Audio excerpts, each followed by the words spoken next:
আমার নবী শুধু বলবে রব্বি উম্মতি,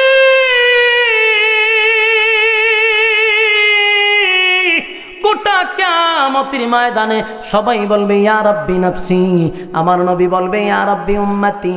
শুধু নবী উম্মত উম্মত উম্মত উম্মত বলে চিৎকার দিবে। আল্লাহ সেদিন বলবে বন্ধু আমি আপনাকে খুশি করব, আপনি কাঁদেন না। আল্লাহর নবী তখন বলবে আল্লাহ আমার আপনি কিভাবে খুশি করবেন? আমার একটা উম্মত যদি জাহান্নামের আগুনে জ্বলে আমি নবীরে আপনি খুশি করতে পারবেন না।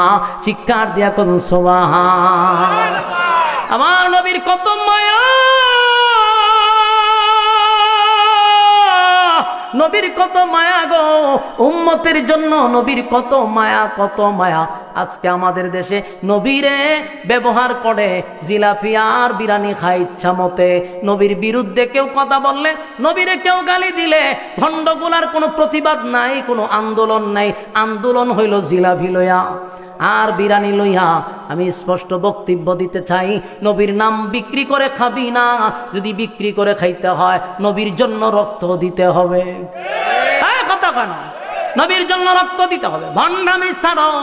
নবীর নাম দিয়া দিয়া দাড়ি নাই, মুছ নাই, নবীর সুন্নাহ অনুযায়ী চলে না, নবীর তরিকা মানে না, নবীর এতাআত করে না, মন গড়া জিন্দেগি চালায়। গাঁজা খাইতে খাইতে মুছ লাল করছে, আবার কয় আমরা আশিকে রাসূল। এরকম বন্ড নামক বাউলরা আছে না? না। আমার নবীর নাম বিক্রি করে খায়, অথচ নবীর তরিকায় চলে না, নবীর এতাআত করে না। তার পা থেকে মাথা পর্যন্ত তাকাইলে সন্দেহ হয় এটা ইমানদার না বেঈমান।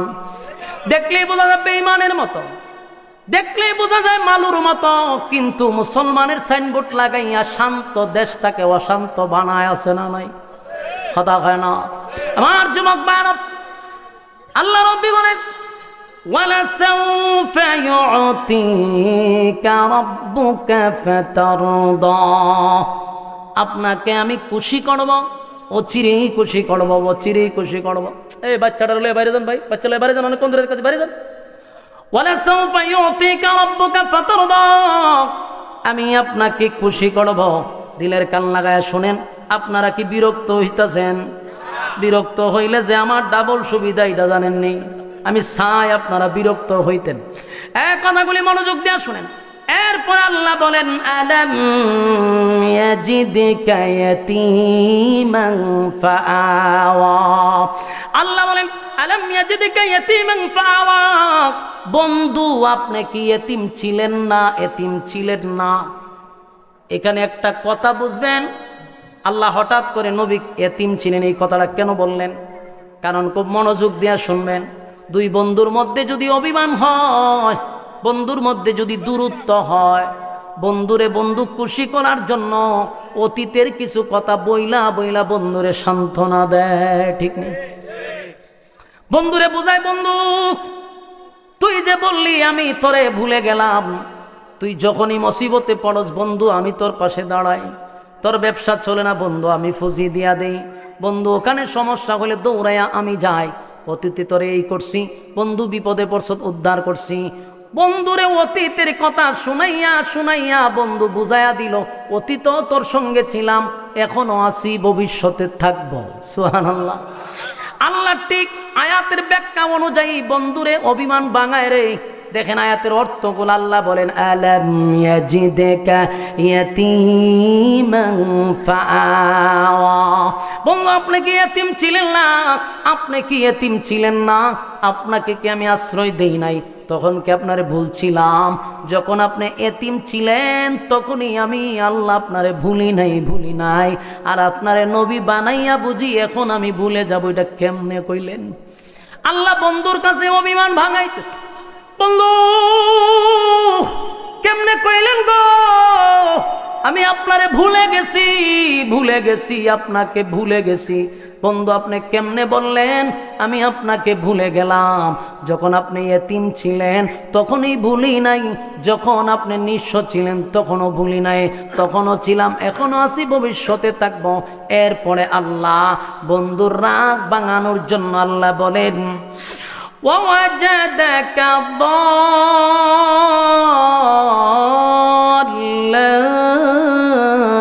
ফাহাদা। বন্ধু, আপনি পথ হারা অবস্থায় ছিলেন, আমি আল্লাহ কি আপনার পথ দেখায়া দেই নাই? এখানে আর একটু বোঝার চেষ্টা করবেন কেমনে পথ হারা ছিল। যে লোকটার মা নাই, বাবা নাই, দাদা নাই, দাদি নাই, নানা নাই, নানি নাই, শ্বশুর নাই, আত্মীয় স্বজন পাশে নাই, এই ছেলেটা কি লেখাপড়া করতে পারে? এই ছেলেটা কি প্রতিষ্ঠিত হতে পারে? আমরা বাস্তবতা দেখি, যার মা নাই, বাবা নাই, দাদা নাই, দাদি নাই, আত্মীয় স্বজন নাই, এই ছেলেটা অনাথ হয়, এই ছেলেটা টুকাই হয়, এই ছেলেটা পথভ্রষ্ট হয়ে যায়, রাস্তা হারায়া যায়। ঠিক না বে ঠিক?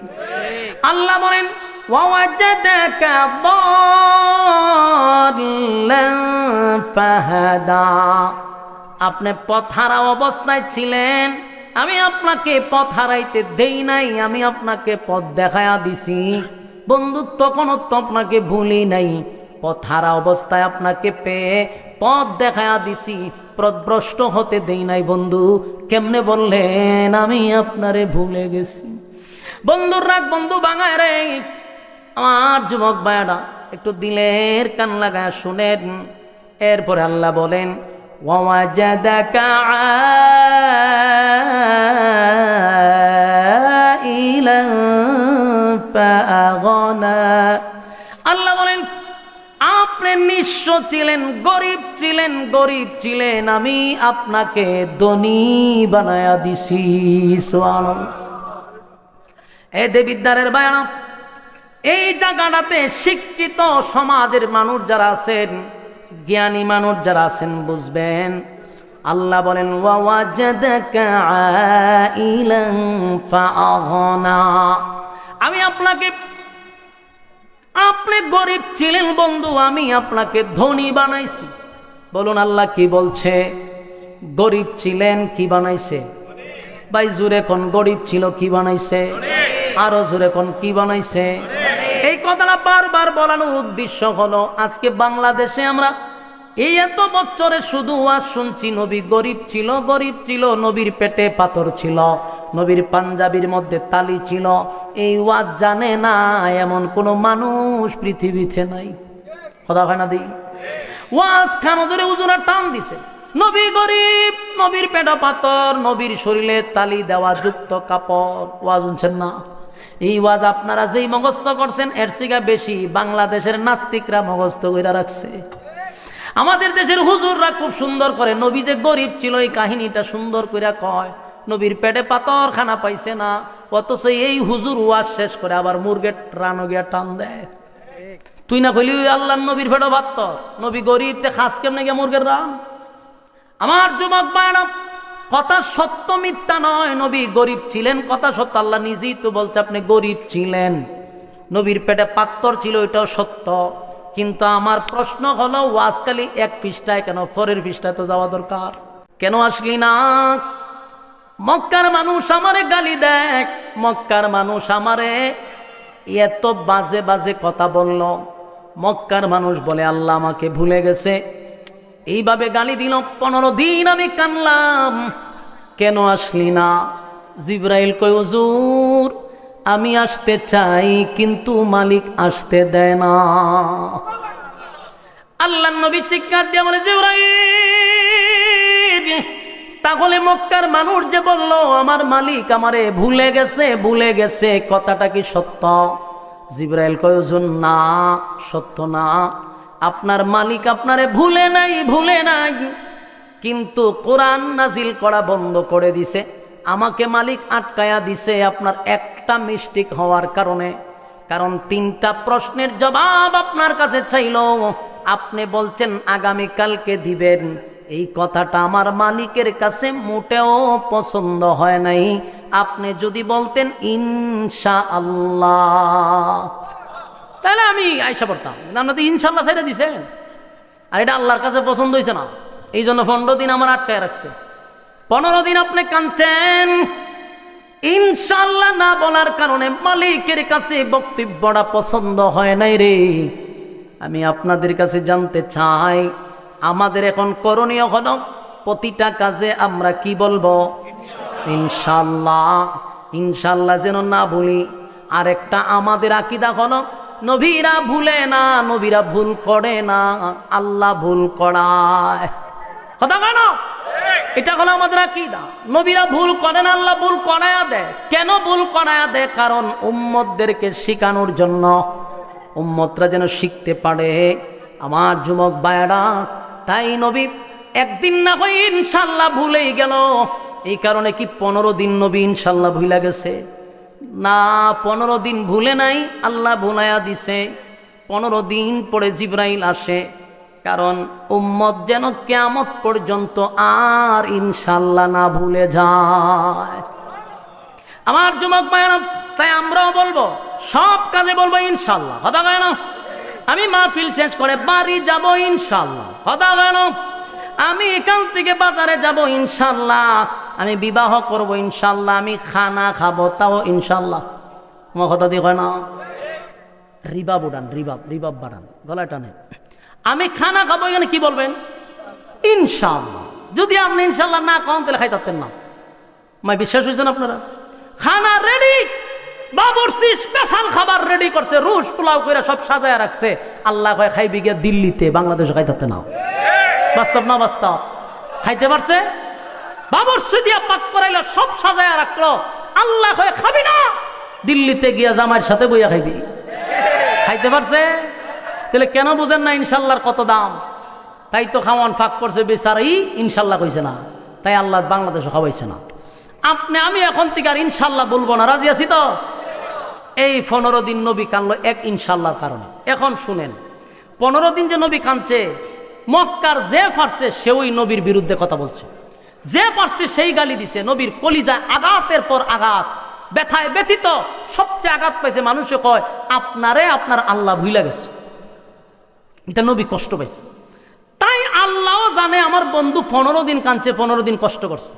ওই নবীরে খুশি করার জন্য, নবীর অভিমান ভাঙানোর জন্য, নবীরে সান্ত্বনা দেওয়ার জন্য আল্লাহ তখন সূরা দুহা নাজিল করে। এতক্ষণে বুঝতে পারছেন কেন এই সূরাটা নাজিল হইল? আমার কথা বুঝেন নাই? যদি না বুঝেন তা আমি ব্যর্থ, আপনাদেরকে বুঝাইতে গিয়ে আমি ব্যর্থ হইলাম। আপনারা কি বুঝেন নাই? এতক্ষণ যা বলছি এটা একটা ঘটনারে কেন্দ্র করে নবীরে সান্ত্বনা দেওয়ার জন্য, খুশি করার জন্য আল্লাহ সূরা দুহা নাজিল করছে 15 দিন পরে। নাজিল করার পরে দেখেন এই সূরার ভিতরে 2টা কসম করছে। 2টা কয়টা? 2টা কসম করে আল্লাহ প্রতিটা আয়াতেই যেন খালি নবীরে খুশি করছে। সুবহানাল্লাহ। এখন আসুন আমরা এটার ভিতরে আল্লাহ কি বলতে শুনি। 1 নাম্বার, সূরা দুহা নাজিল করে আল্লাহ কসম করছে কয়টা? জোরে কয় না? এই যুবক ভাইরা, 1 নাম্বার কসম হলো ওয়াদ-দুহা, দিনের আলোর কসম, দিনের আলোর কসম। ওয়াল-লাইলি ইযা সাজা, রাতের অন্ধকারের কসম। একটা হলো দিনের আলোর কসম, একটা হলো দিনের আলোর কসম, আরেকটা হলো রাতের অন্ধকারের কসম। কিন্তু তাফসীর কারকরা বলেন ওয়াদ-দুহার আরেকটা ব্যাখ্যা আছে, ওয়াল-লাইলির আরেকটা ব্যাখ্যা আছে। আল্লাহ বলেন ওয়াদ-দুহা, নবী আপনার সুন্দর সুন্দর উজ্জ্বল চেহারার কসম, উজ্জ্বল চেহারার কসম। জুরে কোন সুবহান। আল্লাহ তার বন্ধুর সুন্দর চেহারার কসম করছে রে।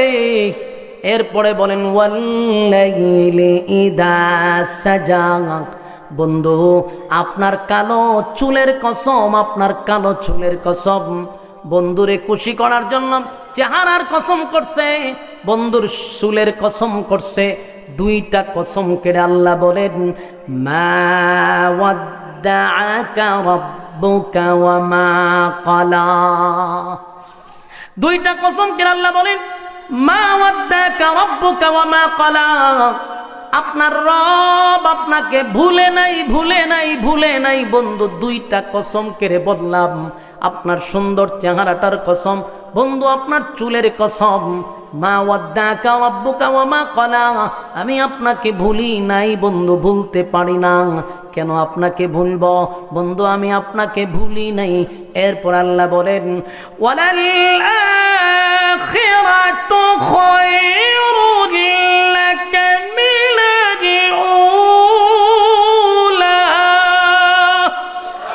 আল্লাহ বলেন ওয়ালাল আখিরাতু খায়রুল লাকা মিনাল উলা।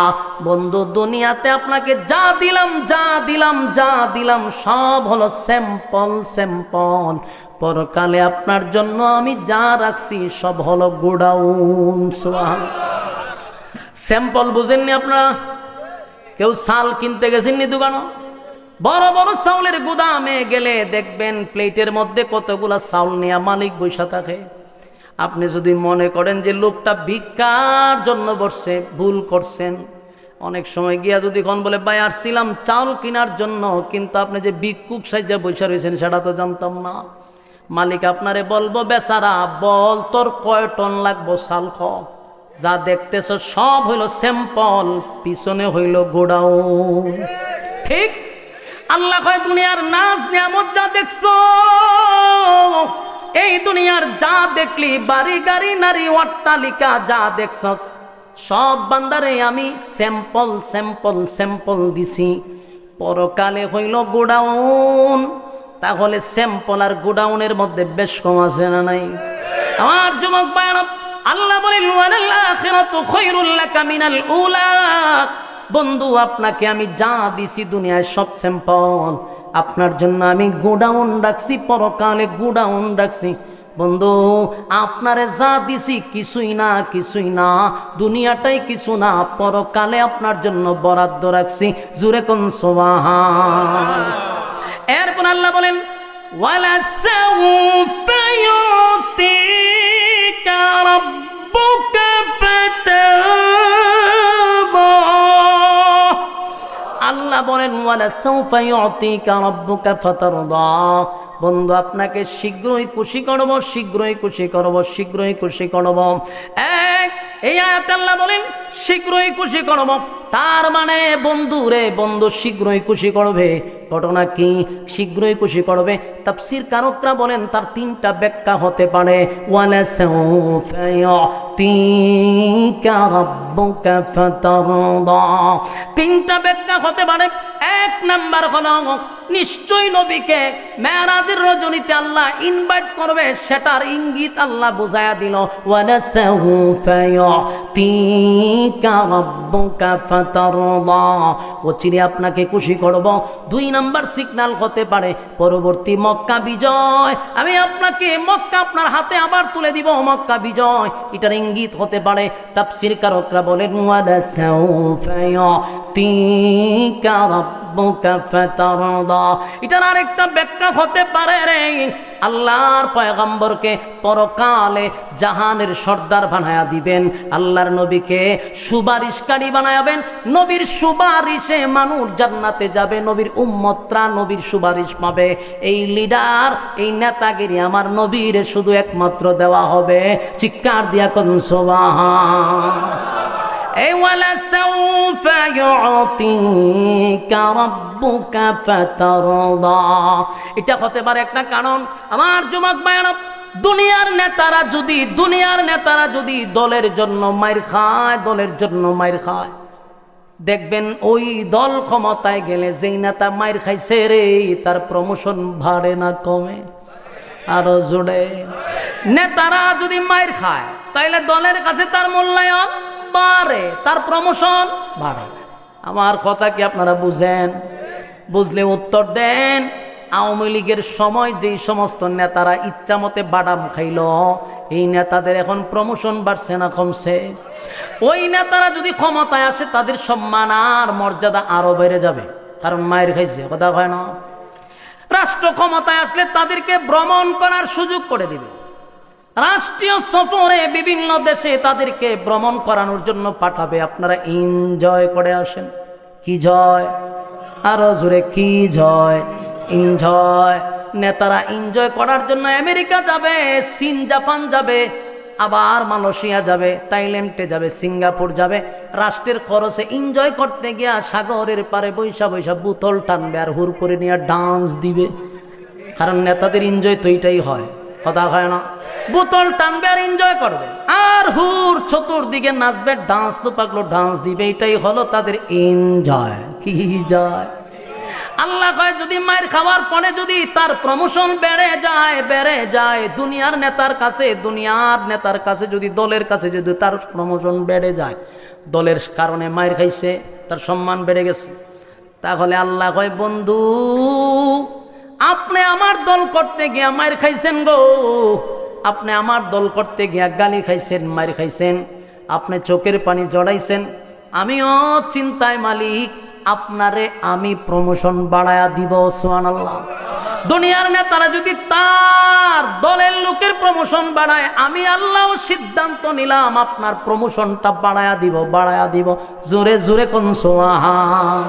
ওয়ালা সাউফা ইউতিকা রাব্বুকা ফাতারদা। আপনার সম্মান অচিরে আপনাকে আমি খুশি করতেছি বন্ধু। দুনিয়ার নেতারা সম্মান বাড়ায়া দিলে আমার বন্ধু আমার দল করতে গিয়া মায়ের খাইলো, গালি শুনলো, তাই আমি সিদ্ধান্ত নিয়েছি আমার বন্ধুর প্রমোশন বাড়াবো। আল্লাহ বলেন বন্ধু দুনিয়ার নেতারা ভ্রমণ করে দুনিয়ার ভিতরে, আমার বন্ধুরে আমি দুনিয়ায় ভ্রমণ করাবো না, আমার বন্ধুরে আমি ভ্রমণ করাবো 7 আসমানে উঠাইয়া। আমার নবীর সম্মানের মর্যাদা বাড়াইয়া দিল রে।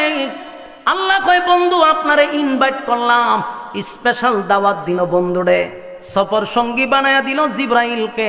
জিব্রাইল প্রথম একটা লাফ দিল, এক লাফে আসলো বাইতুল মুকাদ্দাস, সেখানে নবীরে 2 রাকাত নামাজ পড়তে দিল। আল্লাহর নবী সালাম পেরানোর পরে জিব্রাইল কয় হুজুর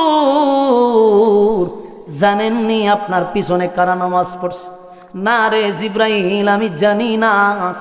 কয় হুজুর এই পৃথিবীতে আদম থেকে নিয়ে ঈসা রূহুল্লাহ পর্যন্ত যত নবী রাসূল দুনিয়ায় আল্লাহ পাঠাইল, লক্ষাধিক নবী রাসূল পাঠাইছে, সমস্ত নবী রাসূলকে এই বাইতুল মুকাদ্দাসে আল্লাহ আজকে ইমামতি আপনাকে ইমাম বানায়া সবাইকে মুসল্লি বানায়া দিছে।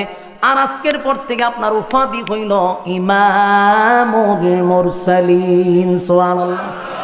আমার যুবক ভাইরা বন্ধুর মর্যাদা বাড়াইছে গো, বন্ধুর মর্যাদা বাড়ায়া দিল। বন্ধু আমার দলের জন্য মার খাইল, বন্ধু আমার জন্য গালি শুনলো, তাই তো প্রমোশন বাড়ায়া দিছে। একটা লাইন এসে ইমামুল মুরসালিন বানাইয়া সেখান থেকে আবার স্পেশাল একটা প্রাইভেট কার দিয়া প্রথম আসমানে চলে গেল। সেখানে একজন ফেরেশতার সঙ্গে সাক্ষাৎ হলো, কথাবার্তা হলো, নবীদের সঙ্গে সাক্ষাৎ হলো। এরপরে দ্বিতীয় আসমানে চলে গেল। 2 নাম্বার আসমানে গিয়ে আরেকজন ফেরেশতার সঙ্গে কথা বললো, ভ্রমণ করলো, দেখলো। 3 নাম্বার আসমানে গেল, সেখানেও কথা বললো। 4 নাম্বার, 5 নাম্বার, 6 নাম্বার, 7 নাম্বার আসমানে যাওয়ার পরে সব দেখার পরে জিব্রাইল কয় হুজুর আপনি আসেন সিদরাতুল মুনতাহা। শেষ একটা স্টেশন আছে, এটার নাম হলো সিদরাতুল মুনতাহা। সেখানে বন্ধু দাওয়াত দিয়া নিল। এরপরে জিব্রাইল কয় হুজুর বাকি টিকিট আমার কাছে নাই, শুধু একটা টিকিট আছে, একটা গাড়ি আছে, এই গাড়িটা আসবে আপনি নবীকে নেওয়ার জন্য, আমারে আল্লাহ টিকিটটা দেয় নাই। এবং রব্বে কারিম তার বন্ধুরে নেওয়ার জন্য রফরফ নামক একটা গাড়ি পাঠাইলো, সেই গাড়ি দিয়া চলে গেল। আল্লাহ বলেন আরশে আজিম নিয়ে গেলাম, বন্ধুর সঙ্গে সাক্ষাৎ হলো, জান্নাত জাহান্নাম দেখাইলো, সব ভ্রমণ করাইলো। কারণ দুনিয়ার নেতারা যদি দুনিয়ায় ভ্রমণ করতে পারে, আমার বন্ধুরে আমি 7 আসমানে ভ্রমণ করাবো। লম্বা সফর, বন্ধুরে জান্নাত দেখাইলো, জাহান্নামও দেখাইলো, সব নবী দেখলো। হাউজে কাউসারের পারে নবী গেল, সেটাও দেখে আসলো। যুবক ভাইরা আমার, এরপরে আবার নবীরে দুনিয়ায় ফিরাইয়া দিল। আল্লাহর পয়গম্বর দুনিয়ায় আসলো, নবীর সম্মান মর্যাদা প্রমোশন আল্লাহ বাড়ায়া দিছে। জোরে জোরে কোন সুবহান।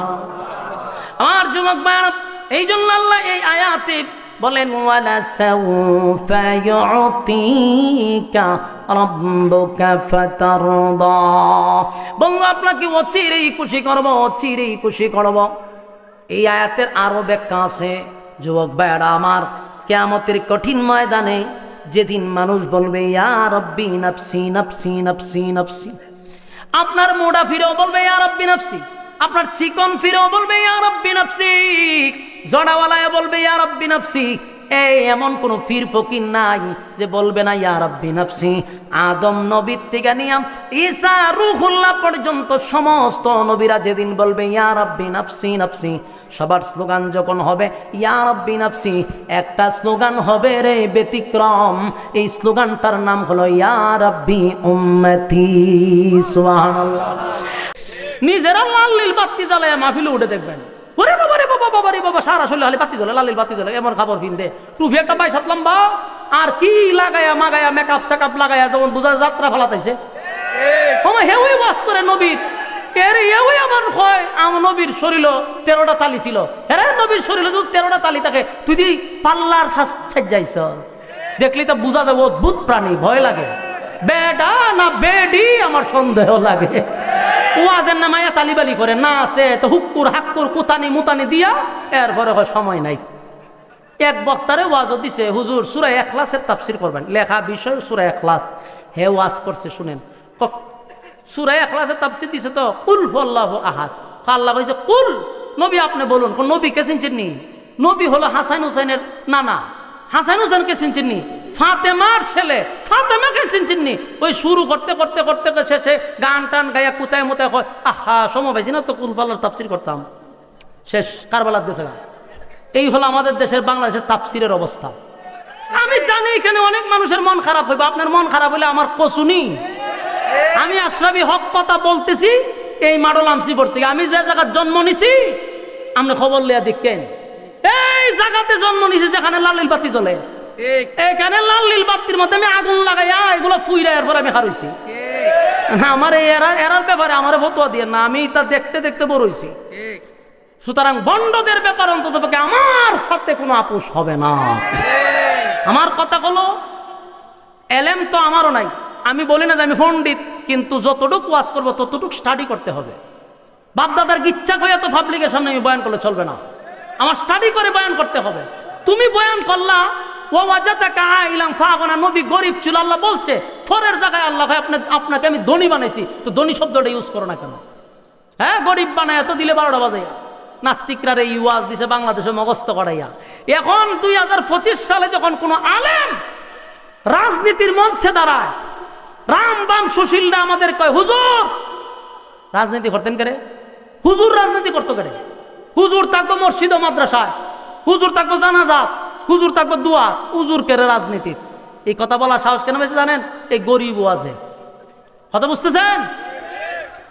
যদি আমাদের দেশের মৌলবীরা ফরের পৃষ্ঠায় ওয়াজ করতো যে নবী শুধু ধনী না, আল্লাহ নবী দেশ পরিচালনা করছে, নবী ছিল দেশের রাষ্ট্রনায়ক, এদেশের অনেক উম্মতরা এখনো জানে না নবী যে দেশ পরিচালনা করছে।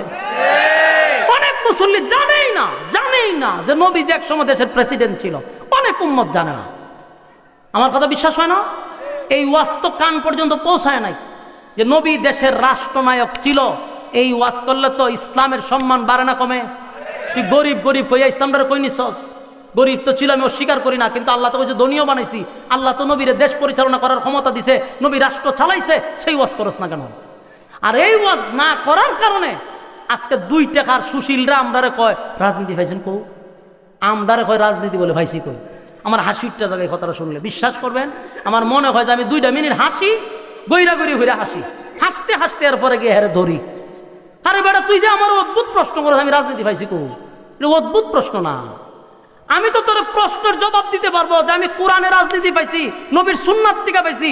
আর তোর প্র্যাকটিক্যালে দেখায় দেয় আল্লাহ নবী নিজের দেশের প্রেসিডেন্ট ছিল, উমর দেশের প্রেসিডেন্ট ছিল, আবু বকর দেশের প্রেসিডেন্ট ছিল, উসমান দেশের প্রেসিডেন্ট ছিল, আলী দেশের প্রেসিডেন্ট ছিল, আলীর ছেলে দেশের প্রেসিডেন্ট ছিল।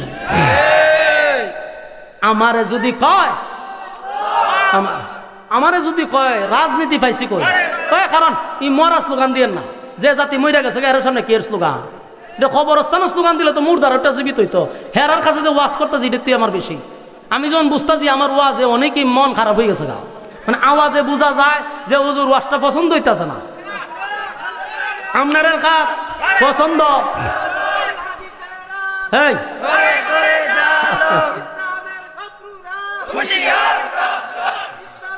সম্মানিত সুধী, ইসলামের শত্রুরা খুব হুঁশিয়ার, এরা ঠিকই হুঁশিয়ার থাকে, কিন্তু আমাদের মধ্যে যারা এরা হুঁশিয়ার হওয়া দরকার। মুনাফিক নামক মুসলমান যেটি দাবি করে এরা হুঁশিয়ার থাকতেই। কারণ ডাইরেক্ট ইসলামের শত্রু যারা এরা গোপনেই কাজ করে, এরা হুঁশিয়ার থাকে। আর মুনাফিকরা এরা কিন্তু লেবাস ধরে ইসলামের ক্ষতিটা করে। আমি যেটা বলতে চাইছি, নবী যে দেশের প্রেসিডেন্ট ছিল এই ওয়াজ নবীর উম্মত অনেকেই জানে না।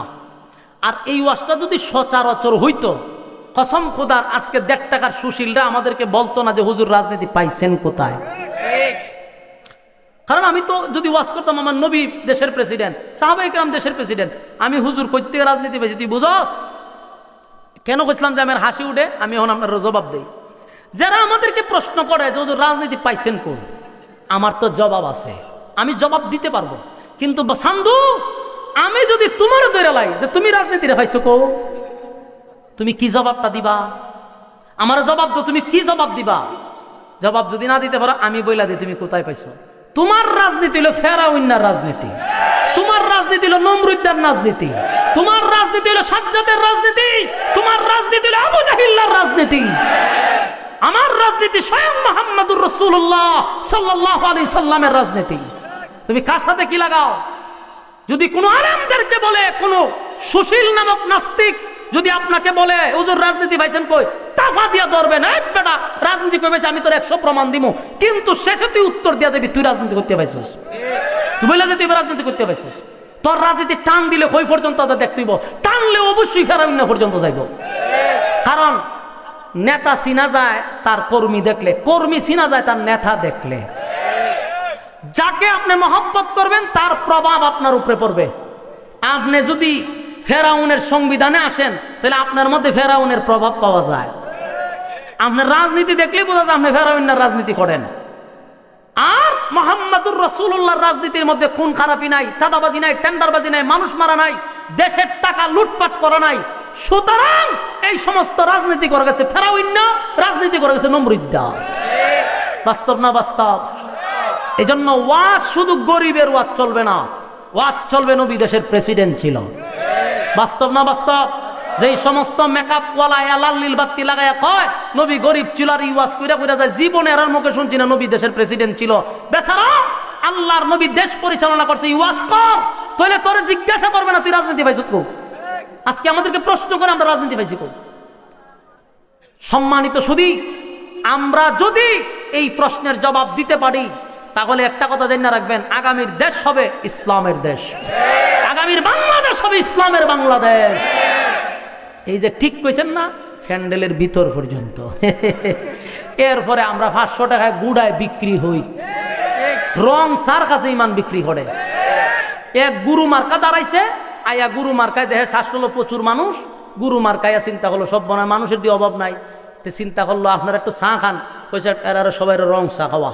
তো গুরু মার্কার রং চা খাওয়া জিগায় বুটটা কারে দিবেন, ও বলি সব বনাস রং চা খাওয়াইছেন আপনি, বুটটা গুরু মার্কারই দিব। গুরু মার্কা সালাম আলকি দিয়ে এত খুশি হয়েছে গেছে গা। কিছুক্ষণ পরে এই মজমাতি আইছে আপনার ছাগল মার্কা, ছাগল মার্কাই আসে দোকানদারের জিজ্ঞেস আগে কি খাওয়াইছে, বেশি না রং খাওয়াইছে, কত দুধ মার জনমের খাওয়ান খাওয়া দুধ চা, মানে দুধ চা খাওয়াইছে। পরে ছাগলে জিগায় বুট কারে দিবেন, দুধ চা খাওয়াইছেন আপনি, বুটটা আপনারই তো দেওয়ান লাগে। ছাগল মার্কা সালাম আলকি দিয়ে গেছে খুব খুশি। কিছুক্ষণ পরে মহিষ মার্কাইছে, মহিষ মার্কা আইছে, আইয়া জিগাইছে আগে কি চলছে, দুধও গেছে রঙও গেছে, কত এখন তুলে কফি খাওয়া, জনমের খাওয়ানি খাওয়াইছে। জিগায় বুট কারে দিবেন, সব বনা জীবনে আমরা রং থেকে দুধের উপরে উঠছি না, কিন্তু আজকে আমরা কফি পর্যন্ত গেছি গা। বুট আপনি পাইবেন, বলুন তো দেখি বুটের মালিক কয়টা? একটা, কিন্তু দিছে কয়জন রে? 3 জন। হের ইমান আছে না গেছে? ইতালের মুসলমান হচ্ছে আমরা, কথা কয় না? বুটের আগে আমরা 500 টাকার কাছে বিক্রি হয়ে যাই। এই জাতি আবার হয় শান্তি, শান্তির মারে মাইরা দাফন করে লাইছস, তুই শান্তি তালাশ করস কোথায়? শান্তির মারে বাসায় রাখ, শান্তি ভাইবি, শান্তি মেরে লাইছ তুই 500 টাকা গোটায় বিক্রি হইয়া শান্তি পাওয়া যাব? নেতার তো দোষ নাই, নেতার থেকে আগে খায়, এরপরে নেতা কয় যাইয়া লই আমি, খালি বইয়া লই আমি, সেটাত বইয়া লই, চেয়ারও বসে কয় খাইছিলে না, তখন আমার খাইতে দে। খাইতে খাইতে খাইতে উন্নয়ন উন্নয়ন করতে করতে দেশ আমার বিক্রি কইরা বেগম পাড়ায় বাড়ি বানাইয়া দিছে, দেশের টাকা পাচার কইরা আমরা জিন্দিগিটা শেষ করে দিছে। নেতার কিসের দোষ? খাইছত না তুই? আমাদের এই কালচার পরিবর্তন করতে হবে, পারবেন? এই সমাজ পরিবর্তন করতে হলে আমাদের নীতি আদর্শ পাল্টাইতে হবে। আমরা যদি হেদের মতো চলাফেরা করি এই দেশ কোনোদিন পরিবর্তন হবে না। সম্মানিত শুধু আমার শেষ বক্তব্য হলো, আপনি গরিব ছিলেন, আমি আপনাকে ধনী বানাইছি। কথা কয় না? এরপরে আল্লাহ বলেন আপনাকে যে আমি ধনী বানাইছি এখানেই শেষ না। আল্লাহ বলেন বন্ধু, এরপরে বলেন আলাম ইয়াজিদিকা ইয়াতীমান ফাআওয়া, আপনি ইয়তিমের প্রতি কঠোর হইয়েন না। যারা ইয়তিম আছে, কথা কি বুঝতেছেন? ইয়তিমের প্রতি কঠোর হওয়া যাবে না। আমরা এটা বলতে কি বুঝলাম? সমাজের মধ্যে দেখবেন যদি বাবা না তাকে চাচায় কিন্তু ইয়তিম বাতিজার উপরে জুলুম করে, আছে না নাই?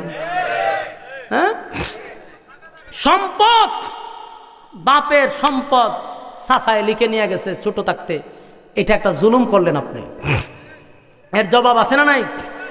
আল্লাহ বলেন আপনি ইয়তিমের প্রতি কঠোর হইয়েন না, কারণ ইয়তিমের সম্পদ যারা লুট করে, ইয়তিমের মাল যারা মাইরা খায়। আমার যুবক ভাইরা শুধু ইয়তিম বোঝায় নাই, মিসকিনের মাল মাইরা খাওয়া যাবে না। মানুষের হক, মানুষের অধিকার নষ্ট করা, কথা কয় না? তুমি অধিকার নষ্ট করতে পারবেন? ওরে বাপরে বাপ, বাপরে বাপ, আমরা তো খাওয়াইন না এমন খাওয়াইন না বাইরে ছেড়ে ভাই। গতটা 16টা বছর খাইতে খাইতে খাইতে খাইতে একেবারে লেপটিন শুদ্ধা খাই দিছে। লেপটিন বুঝুননি, বাথরুম খাইয়া লাইছে। এক বেচারা থানের দোকানে আমি বৈশা রয়েছি, বৈশা দেখতেছি যে স্থগিতার চিনুন আপনারা? কই থাকে? চেয়ারম্যান অফিসও থাকে। আপনারা এখানে কিতা কই? হ্যাঁ, তো ওই চেয়ারম্যান অফিসও থাকে 2-3 জন স্থগিতার। দেখি 2 মহিলা এই স্থগিদারের লগে লাগছে ঝগড়া। তো দূর থেকে কিছু শোনা না গেল, বোঝা যায় যে মহিলা 2টা লাগছে কার সাথে? স্থগিদারের লগে। অনেকক্ষণ ধরে ঝগড়া লাগছে। লাগার পরে স্থগিদারে কি বুঝাই টুজাই দিছে, স্থগিদার ভিতরে যাবার ঠাই না বাইক লাগে। আধা ঘন্টার মতো পরে এই 2 মহিলা গেছে। কতক্ষণ পরে আমি যে দোকানে বসা, এই দোকানে আইসে 2 স্থগিদার সিগারেট খাইতো। আবার পরে আমি জিগাইলাম, ভাই সাহেব কিতাব মহিলার সাথে কেড়ে লাগছিলেন? অন্তে শরম পাইছে যে হুজুরে দেখছে। না হুজুর কিচ্ছু না, এটা গ্রামের মহিলা। আমি না ঘটনা কিতা মেদি ঘরের ভিতরে যান ঠান দিয়া দিয়ে আমার বাইক করে লিছে ঘটনা কিতা। তো বুঝা লাগছে পুরা ঘটনা তো হুজুর দেখছে, তার শর্মায় লাভ কি? হুজুর কইয়ার না শরমের কথা। আমি কি কই যে লেফটিন আইছিল দে 12টা লেফটিন দেওয়ার কথা ছিল গ্রামও দিছে ঠিক হই, কিন্তু 3টা লেফটিন যারা ফাইবার কথা এরা পাইছে না। আমি 3 লেফটিন গেছে কই? খাই লিছে। আমি জিগলাম কে খাইছে? বুঝিন না কে খাইছে? আমি সব বনে লেফটিনও খায়, পাল্লা লেফটিন আরো কত টাকায় হুজুর। সেদিন বুঝতে পারলাম যে এই জাতি কত নিচে নামছে, খাইতে খাইতে খাইতে খাইতে বিধবার লেফটিনও খাই লিছে। সি সি সি সি সি, বাংলাদেশ মনে পৃথিবীতে একটা দেশ যে যারা লেফটিনও খায়, ঠিক না বেটি? রাস্তাঘাট খাইছ, বালু খাইছ, কংক্রিট খাইছ, ইট খাইছ, ব্রিজ খাইলিছ, খাইলা লেফটিনটা কাজ কেমনে? এই জাতির কাছে আপনি কি আশা করেন? আমরা গুড়াই আবার এরার কাছেই দেই যে আপনারই খায়, অসুবিধা নাই, খাইতে তা হয়। খাইতে খাইতে এই দেশ আর উন্নত কদিন হবে? কথা হয় না?